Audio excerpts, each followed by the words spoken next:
Hey everyone, this is Saul from Three Kingdoms Games, coming to you today with Tower of Madness. This is the latest game by Smirk Dagger. It is a push your luck dice rolling game.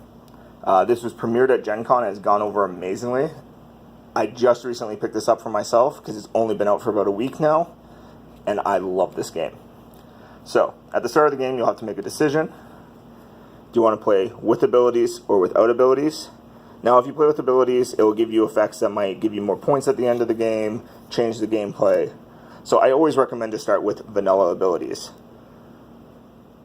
So, since these don't have any abilities other than the unnatural influence roll, what this means is that if you roll these two symbols on your dice, you get to choose one of these unnatural influence tokens, which will affect your turn, because you can only keep them for that round, with the exception of the imprisoned one, and then they go back to the center. So some of them give you chances to roll more, some give you away madness tokens, and you'll understand what I mean in a second. Now, you also have this character sheet. This shows you what you need to roll in order to succeed at your investigation roll, a track to track how much you rolled, the madness track, a spell track, and the discovery track. So once you determine who goes first, they get this first person token. They also get a couple spell cards. Each of you will, who's in this game. It plays up to 3 to 5 players. So spell cards have two sides to them. A sane side, for if you haven't gone crazy yet, and if you've gone crazy, lost your marbles, pun intended, you have the insane side. Now the great thing about this game is, for new players or players that aren't as experienced in board games, it's really easy to understand because they explain when you can play your card, which is always nice for when you're teaching a game to new people. So, on your turn, you will roll these dice. You can see they have different sides, different images. I love these dice. They also have different numbers to them. So you'll roll your dice. You'll match whichever symbols you can.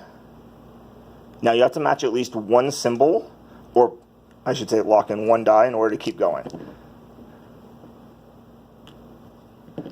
So I failed this roll. Now let's say I succeeded at it, just for the sake of arguments. I would place this lovely little yellow marble to track my total. Then the next person after me will get to roll and try to beat that. Whoever wins the roll for that round, because each person only gets one attempt at each location, will claim that location for victory points at the end. Now let's say I failed, which you clearly saw me do. You pull one of the pegs. Now, if marbles fall out, you resolve them. Not all marbles are a bad thing, because you have white marbles, which let you draw spell cards. You know, more options is always a good thing. Blue marbles, which give you discovery. Those will count for victory points at the end of the game. So you can see what I mean. Failing a roll is not always a bad thing. You can sometimes, win because of it. You have red marbles, which means you are going slowly crazy. If you reveal 4 of these, you've gone insane, and you have a different turn now than everyone else. Your turn is just pulling pegs. And you have these green marbles. These are the doom marbles.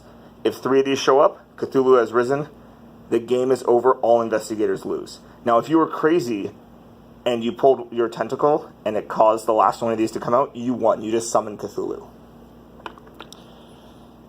So, for the locations, you always start at the clock tower.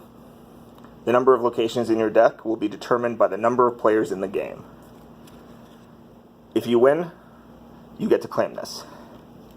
Now let's say no one wins the roll. You discard it, and you keep going. Now this applies to all but the last location, because until someone succeeds and claims the last location, the turns keep going. Or, if you all go crazy, game's also over. So there you have it. Then at the end of the game, you just add up your location totals, and you add up your discovery totals, and you'll have your total victory points. And that's Tower of Madness. If you like this video, please like and subscribe. Tell me what you want to see. Follow us on Facebook. You can also go to threekingdomsgames.com to read our blogs. I'll talk to you next time.